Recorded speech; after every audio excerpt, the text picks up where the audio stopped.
late March. And in late March, there are definitely some seeds we can be starting to plant that will end up in the garden. And so that's what I'm doing today. I'm outside even though it's cooler, but it's sunny and it's nice out, and I won't have the seeds trying to germinate outside. I'll take them inside, but I thought I'd do this outside. So I have 3 packets of seeds here. I'm just doing all flowers. I have 3 packets of seeds. I have them packaged. When I get seeds in the winter, I usually put them together. I get very excited, and so I package them, or I bundle them together based on when they need to be seeded. So these say start indoors in early spring for best results. It's early spring. We've had our first day of spring. So these are status. There's 2 different status, and these are great cut flowers. They're great flowers for drying, and so in the fall we can make really nice arrangements. And then helichrysum, I've never planted them before. Oh yes, I have planted these before. This is straw flower. And sorry, I didn't know the Latin name. So this is the Latin name, but they are straw flower. And so I'm gonna plant these. These are also really great for cutting, and also really great for drying in the fall and then making arrangements. So the first step here is to get a soil mix. So my soil mix, it's a Pro Mix, it's an all-purpose, but it's good for seeding, and it says it's good for seeding. We don't want anything that's going to be too lumpy, because then the seeds can't really get a good start. So we want to have something that's got some moisture control in it. So there's definitely some peat moss or something like that in there. There's some good soil and fertilizer, and it's nice and light. You can see it's really nice and light, and so then that will be really great for seeding. So I do not want to put the dry soil in my seed tray, so you can use a bunch of different kinds of seed trays. I've got this one here from Lee Valley, but you could use egg cartons. You could use I love the clamshells that you get fruit in, and put your seed in there, or your soil in there, but I don't want to put dry soil in there. And the reason is, when I put water, if I put the dry soil in and put my seeds in and then put water on, it would just kind of roll all over the place, and I wouldn't know where my seed went. I wouldn't know how much water I really had, how well it was absorbing. It just makes it so much harder. So I'm going to pre-moisten my soil here, and you can see it kind of disappears because there's peat moss in here. It takes a lot of soil, it'll soak herb water, it'll soak up a lot of water. So I'm just putting my water, I'm spreading it. It'll take a long time to soak in. I might help it along if I have a shovel, or I like to just use my hands. But you can see I put this water in here and it's barely even absorbed. It's still quite dry, and that means it will take a lot more water. So I have filled this container up, but I'm sure I'll have to fill it up again and add that soil or water, and it's just so much easier once it's moistened. I keep adding water. I filled this container up, this watering can up a second time, and I'll pour a bunch in, I'll stop, I'll mix it in. So again, you don't have to use a watering can, or a spoon or a shovel. You don't have to use your hands. You can use a fork, you can use whatever you like. It's best to do it outside if you can, but also I sometimes just put a cloth down or a plastic cover on my table inside and I do it, or right in the sink. If I just put this container right in the sink and then I pour the water right in, I don't even have to use a watering can. So I think this is enough. You can see when I squeeze it, it stays mostly intact. I need to make sure it's mixed all the way at the bottom, because that can happen. It just stays really dry, and there's definitely some dry soil in the bottom. So I want to mix that dry soil in with my water. Whoopsie, I'm making a mess. Don't sit down. It's on my chair. And I probably put too much soil in here, so it's harder to mix it. So hot tip, don't do what I'm doing. But that seems good to me. can take the top layer. So I'm going to switcheroo this. I'm going to put my tray down. I'm going to take soil and I'm going to gently place the soil in, trying not to waste any.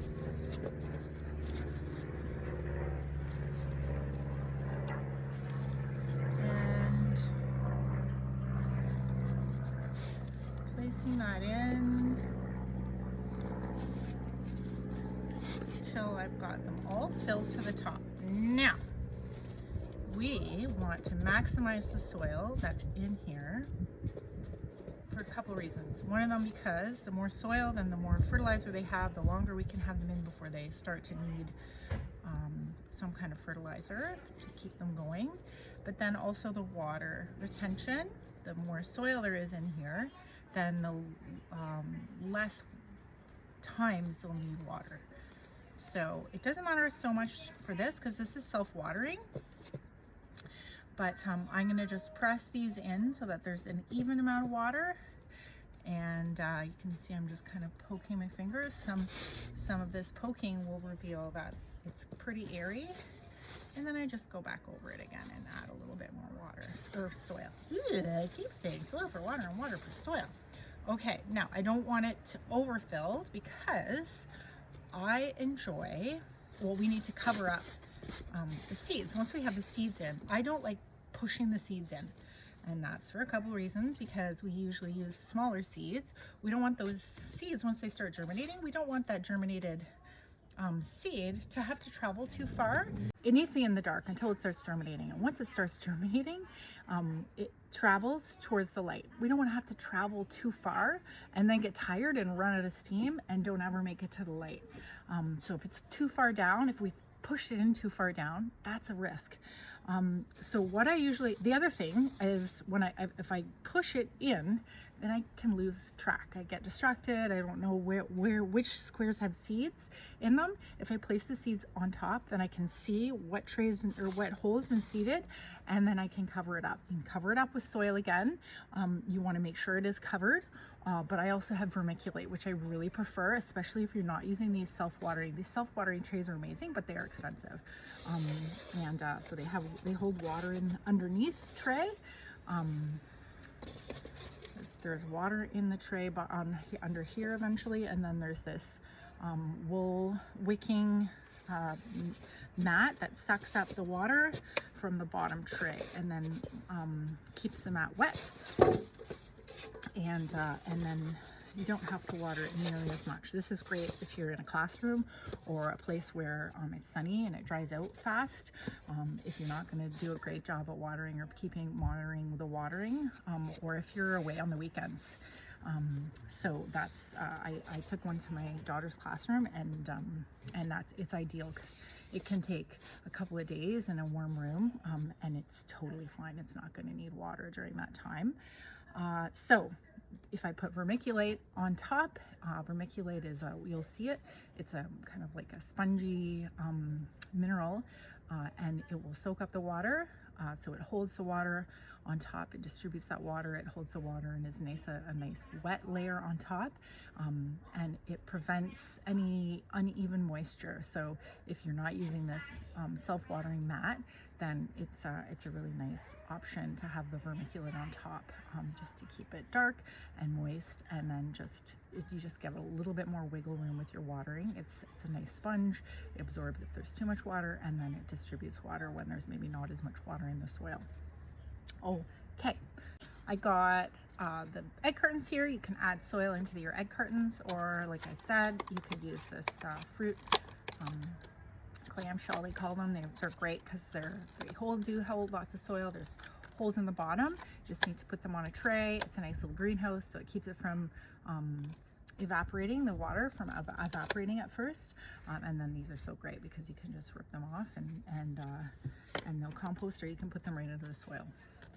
So you can fill those with, I'm not going to do that, but you can fill those with soil up to the top, same thing, pat it down a little bit, but not too hard, because you want there to be oxygen still in that soil for those roots. And then you get your seeds. So the first these seeds I'm going to do are these Pink Poker Status, and I'm just going to do 2 rows of each here. Now, like I said, I don't want this soil to actually be this cold. They won't germinate when the soil is this cold, but I will take them inside. I'll put them under my, I don't have to put them under lights, but I'll put them in my house, which is nice. And so I can take, these are tiny, tiny seeds. I can take these seeds, put them in my hand, and then just put, I usually put 2 or 3 in each square. But I have also this cedar. I got this at the Dollarama. It's a really great little cedar for those of us who maybe don't have the fine motor skills. And I can just put some seeds gently in there. You can see they're so tiny. Put my lid on, and then there's numbers on here. And so I'm going to put it on 1 because that's the smallest hole that allows the seeds go through. And then I can just tap into each. So I'm going to start here. 1, 2, 3. 1, 2, 3. I'm not too worried. If there's more, I can always thin out. But it's just this one chance that I have to have some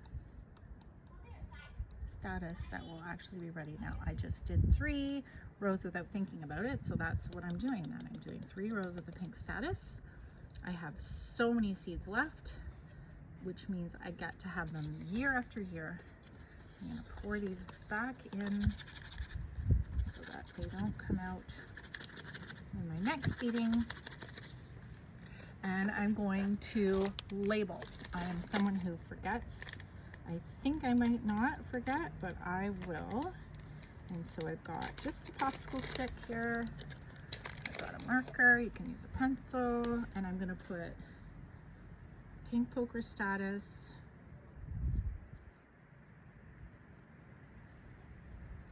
And on the back, I'm going to put the date, which is March 26th. Put those in. Oh, and I might say 3 rows. Put it here in the 3rd row, and then I'm going to move on to my next. So I'm just going to keep doing that, and then you'll see what I do next. Okay, I've got my second batch of seeds in here labeled, and now I'm going to add the vermiculite. So really thin layer. I don't actually wet the vermiculite. I just put a nice thin layer, but I want to make sure that those seeds are covered. So that's what I'm about to do. Okay, so here I've just got this bag of vermiculite. I'm adding in here, just making it cover everything. So it doesn't need to be too much. It's also a bit pricey, so I don't want to waste any. There, perfect. Now, if I want to, I can just press down in so everybody's tucked in nicely, and that keeps it, the seeds from, if I did water on top, which I might because vermiculite's dry, it would keep those seeds from floating around where they're not supposed to go. But I will not water these seeds with this, because if that water comes out, it's too much force, and so it will float everything around. I will use a nice rain sprinkle, and then it will gently just moisten that vermiculite. And then I've got a cover here, which is always helpful, and there you have it. That's it. I will, with this guy, I'll put some water in once I get him where I need to go. And that's the end of that. So thank you for coming along. And there's lots of ways to do it. You can do the exact same thing with these guys or with your egg cartons, and get those on a plate or something. So then the one thing is, when our plants start to grow, we want to get them into a pretty bright light. So direct sun is ideal.